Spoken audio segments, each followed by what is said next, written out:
The library was quiet, filled with the soft rustle of pages and the occasional sound of footsteps on polished wood. Morning sunlight streamed in through tall windows, casting gentle shadows across the long rows of books. Emily sat alone at a corner table, tucked between the philosophy section and a tall plant someone had placed near the window. Her bag was open beside her, with a few notebooks scattered across the table. She had come early, hoping to finish a reading assignment before her next class. The atmosphere was peaceful, and everything seemed in order until she opened the world as will and representation and stumbled upon a separate essay by Arthur Schopenhauer titled On Women. She had heard the name many times before. In class, her philosophy professor often spoke of Schopenhauer's brilliance, his ideas about suffering, desire, and the will. Emily had even underlined one of his quotes in her notebook last week. "A man can do what he wills, but he cannot will what he wills." She liked the way he made her think, even if his words were sometimes difficult to understand. So, when she saw the essay on women listed in the contents, she felt curious. She assumed it would be another deep meditation on human nature, maybe with a poetic or complex view of gender. She was wrong. As she began to read, her eyes moved slowly down the page. The first few lines already felt odd, but she kept going. Then the words became colder, sharper, almost hostile. Schopenhauer described women as childlike, as intellectually and morally inferior, as suited only for household tasks and childbearing. He compared them to animals in a few places and seemed to view their existence only in relation to men. There was no nuance, no kindness, and no effort to understand. Just strong, sweeping statements about the limitations of women. Emily paused. She looked around the library, almost expecting someone to walk over and say, "That's not what he meant," but the silence continued. Just the wind outside and the quiet shuffle of someone pulling a book from a shelf. She closed the book halfway through the essay, unable to go on. She didn't feel angry right away, just surprised, then unsettled. This was someone considered one of the great thinkers of the Western world. His books were taught in universities. His ideas were quoted in classrooms and books. Yet here he was, writing things that felt cruel and careless. She wondered what it meant that such thoughts had been preserved, published, and passed down for so long. Her fingers ran slowly along the edges of the book. She thought of the women she admired: her mother, her friends, even her professors. None of them fit the picture Schopenhauer had painted. In fact, it wasn't even close. Emily realized how easy it was to accept certain ideas when they came wrapped in reputation, when they sat on the shelves of prestigious libraries and were spoken of with reverence. It made her question how many other philosophers, writers, or artists had held disturbing views that were simply ignored or softened by time. She looked out the window for a moment. Students were walking to class, some in groups, others with headphones in their ears. The world outside seemed normal, calm, but inside her, something had shifted. Reading that essay wasn't just about disagreeing with one man. It was about recognizing how much of history had been told from only one side. She didn't want to cancel Schopenhauer or pretend his other work had no value. But she also couldn't pretend that these words didn't matter. They did. Emily leaned back in her chair. She wasn't ready to start a debate or write a paper about it yet. Right now, all she wanted was to think, to sit with the discomfort, to understand where it came from, and to ask herself why she had expected better from a philosopher known for his pessimism. The book stayed closed in front of her for a long time, untouched, as she stared out at the soft glow of morning and let her thoughts unfold quietly. The air smelled of fresh coffee and warm bread. Inside the little corner cafe near campus, soft indie music played in the background, blending with the low hum of conversations and the clinking of ceramic mugs. It was a quiet, familiar place one of those spot students came to think, talk, or simply take a break from their fast-moving lives. Emily arrived just before 2, slipping in through the glass door with her book still in her bag and her thoughts still circling around what she had read earlier that morning. She spotted Nora near the back, already seated with her usual cappuccino and a slice of banana bread. Nora gave a small wave, and Emily smiled, grateful to see a familiar face.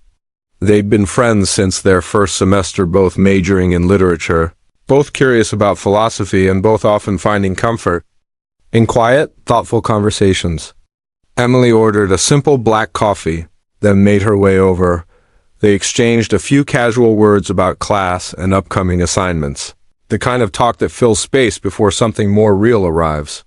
Then, as she wrapped her hands around the warm coffee cup, Emily said, "I read something strange today." Her voice was soft but steady. Nora leaned in slightly. "What was it?" "It was Schopenhauer. An essay about women." Emily reached into her bag and pulled out the small paperback. She opened it without much drama, found the page, and slid the book across the table. Nora picked it up, read a few lines silently, and then looked up. "Wow," she said, eyebrows drawn together. "That's pretty blunt," Emily nodded. "It just felt wrong. Not in a he's wrong way, but in a cold, empty way. Like there was no effort to see women as human, just lesser." Nora read a few more lines, then closed the book and set it aside gently. She took a sip of her coffee, thinking for a moment. "It's strange," she said at last, her voice low and calm. "How easily history accepts cruelty when it comes dressed as intellect." Emily nodded again. That sentence echoed inside her for a second. She looked at Nora, feeling a quiet connection between them, like they both understood something without needing to explain it in too many words. "It just makes me wonder," Emily said after a pause, "how many other things we've read that came from the same place, this place of assuming some people are more valuable than others, and we just didn't notice." Nora leaned back slightly in her chair, watching the people around them. At the table next to them, two students were laughing over a laptop. At the window, an older man sipped his tea while reading a newspaper. Life went on calmly, unaware of the small conversation happening just a few feet away. But to Emily, the moment felt bigger than it looked. "I guess we're trained to focus on the ideas and ignore where they come from," Nora said quietly. "We're told to separate the art from the artist, the work from the person, but maybe that's not always possible." Emily stirred her coffee slowly, even though she didn't add anything to it. "Yeah, it's not that I want to throw away everything he wrote.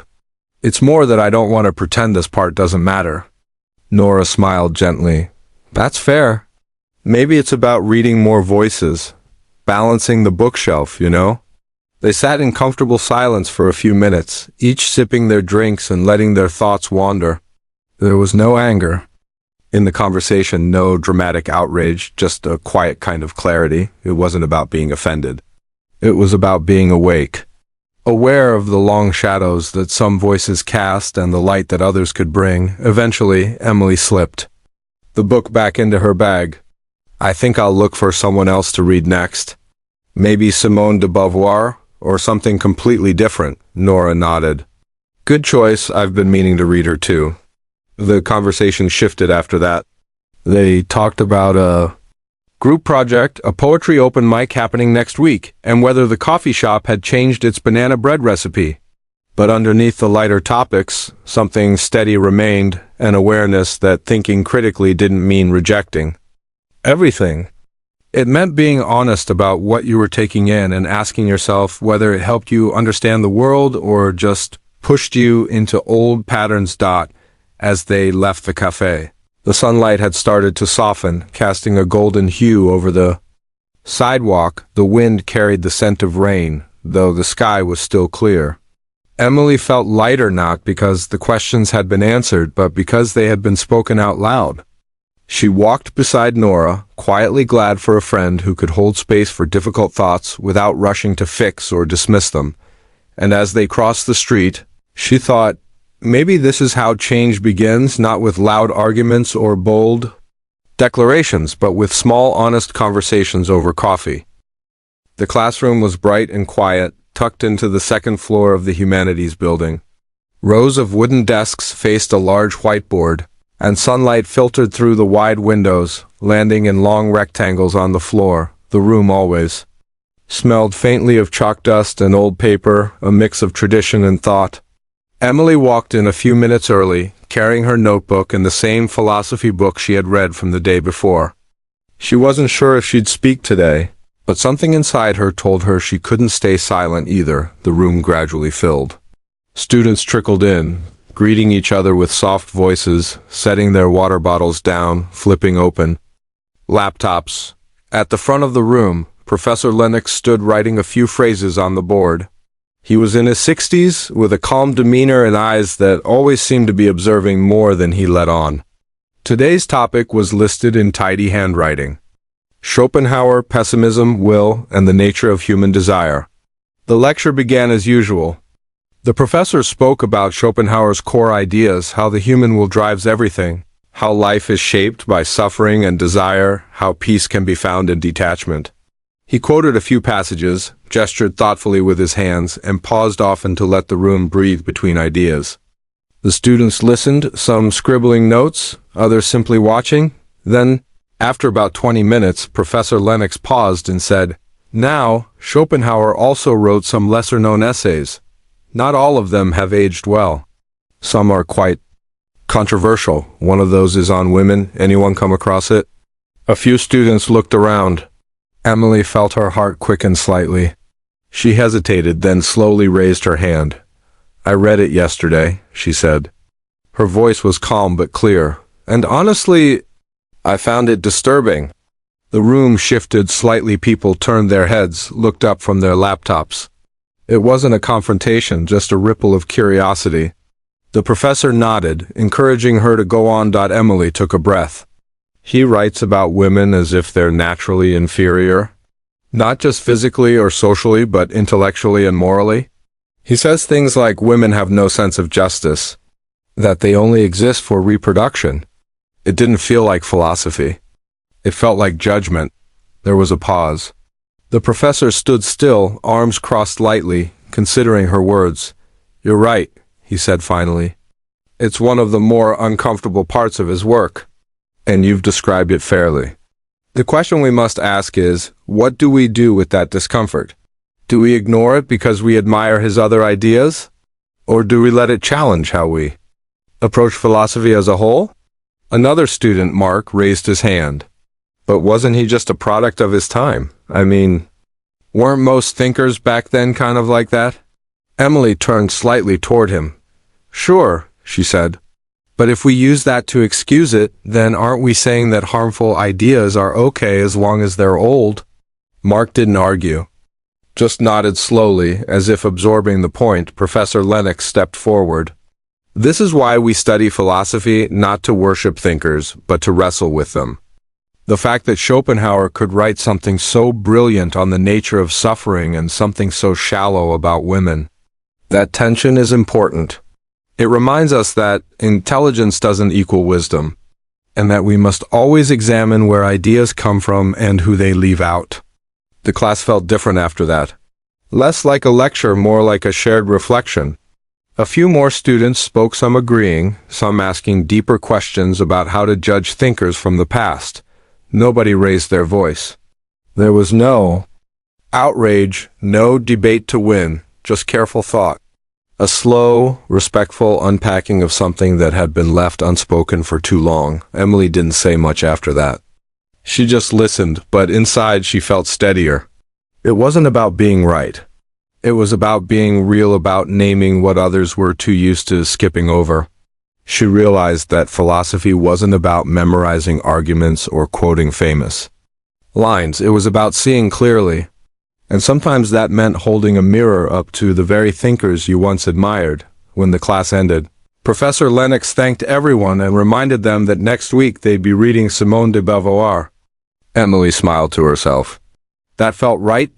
As she walked out of the room and into the afternoon light, her mind was still full, but not with confusion, with direction. She wasn't trying to cancel Schopenhauer. She just wanted to read with her. Eyes open. It was Saturday afternoon, and the sky was overcast with soft gray clouds. There was no rush in the air, no deadlines or classes, just kind of stillness that made walking feel like thinking.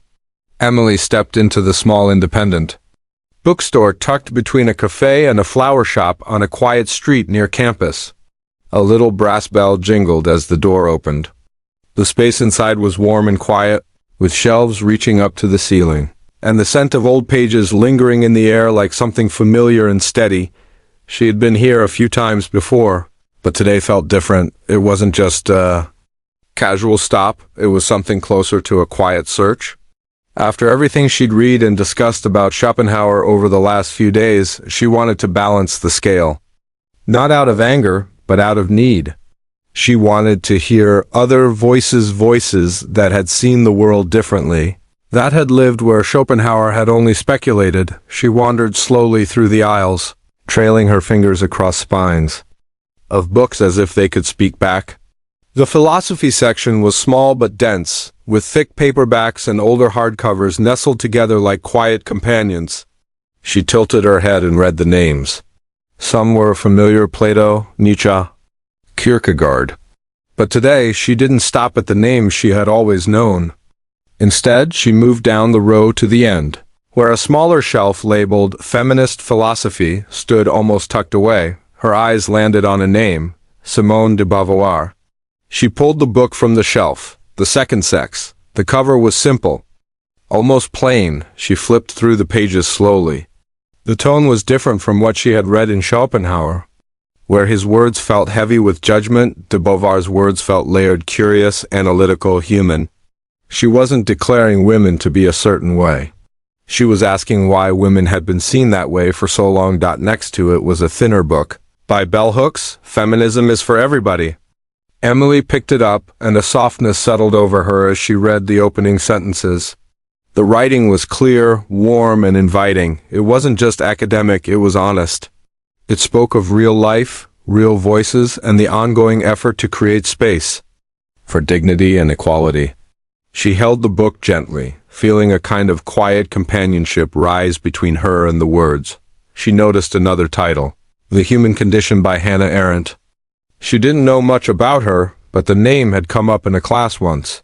She opened it randomly, read a passage about work and action and the value of human life in public space. It wasn't easy reading, but it felt sincere. Every line seemed to come from someone who had looked at the world closely, not from a distance, but from the inside. Emily found a spot near the window, where a small wooden bench invited customers to sit.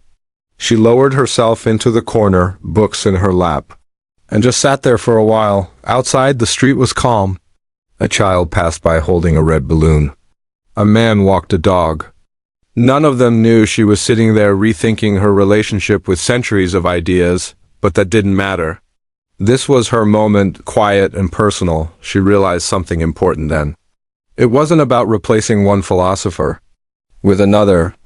It wasn't about saying Schopenhauer was bad and de Beauvoir was good. It was about hearing from more sides. About reading not just the loudest voices, but the ones that had been kept quiet for too long. She thought of all the women throughout history who had thoughts as deep and as sharp as any man, but who never got published, never got taught, never got quoted in lecture halls. It made her wonder how different the world might be if we had started listening sooner. After a while, she stood up and took 3 books to the counter: de Beauvoir, bell hooks, and Arendt. The woman behind the counter smiled as she rang them up. "Some good ones today," she said softly, as if recognizing something in Emily's choice. Emily returned the smile. "I'm starting to read differently now," she replied. The woman nodded. "That's a good beginning." As Emily stepped out of the bookstore, the air smelled like rain, even though none had fallen. She felt lighter, not because she had found the final answer, but because she had taken the next step. It wasn't about arguing against old thinkers. It was about widening the circle, opening the bookshelf, and listening with care. She realized philosophy wasn't just about abstract ideas, it was about people.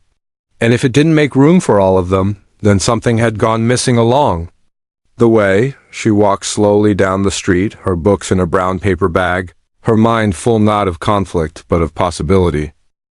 Emily's room was quiet, lit by the soft amber glow of a desk lamp. Outside, the city had gone still, the distant hum of traffic, the occasional bark of a dog, the gentle rustle of wind through trees. The world was settling down, and so was she. Her small student apartment wasn't fancy, But it was hers, a simple bed by the window, a desk cluttered with books and pens, a corkboard filled with photos and notes from friends. On one corner of her bookshelf, the 3 books she'd bought that afternoon were neatly stacked. The Second Sex, Feminism is for Everybody, and The Human Condition. She sat cross-legged on her bed with a notebook open in her lap. Not the kind of notebook she used for lectures and class notes. This one was personal, leather-bound, slightly worn around the edges, filled with thoughts, questions, and fragments of reflection. Tonight, she didn't feel like scrolling through her phone or watching a show. She just needed to write. Not for a grade, not for a paper, just for herself. She tapped the pen against her chin for a moment, then began writing slowly. I didn't expect a philosopher to shake me like this. I thought it would just be about ideas. But sometimes an idea isn't just an idea. Sometimes it's a mirror or a wall. She paused. She thought about that first morning in the library, when she had opened Schopenhauer's essay and felt something sink inside her. She remembered how clinical the words felt, how casually they dismissed the entire experience of being a woman. And yet, the feeling that had stayed with her most wasn't rage, it was clarity. Like something that had always been in the background had suddenly come into focus. She continued writing. Reading Schopenhauer didn't hurt because I believed him. It hurt because so many others once did. Because his words were copied, taught, and repeated as truth. But maybe that's why I'm grateful I read him, because it pushed me to ask better questions, and to listen more carefully to the voices he never heard.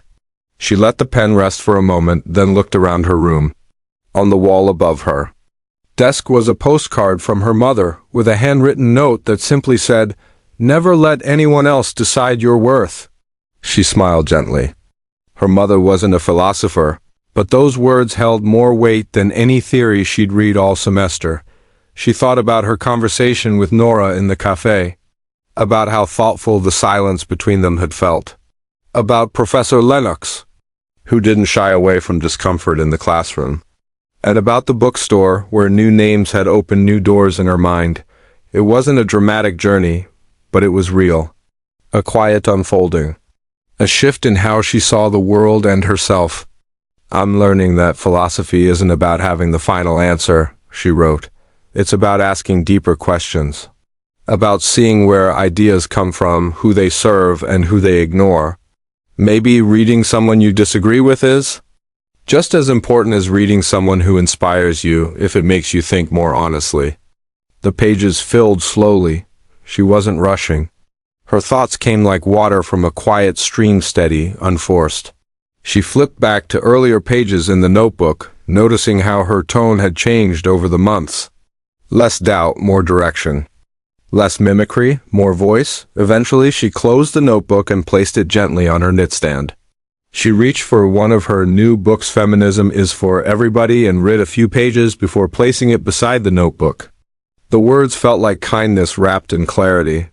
Simple, but powerful. She felt no need to argue or defend. Just to listen. She lay back on her bed, eyes tracing the soft shadows on the ceiling. Her mind felt full, but not heavy.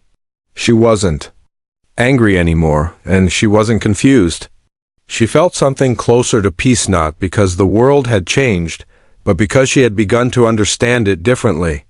She realized that this was what growth felt like, not a sudden breakthrough, but a slow, steady stretching of thought. The night deepened outside, and her room grew quieter still.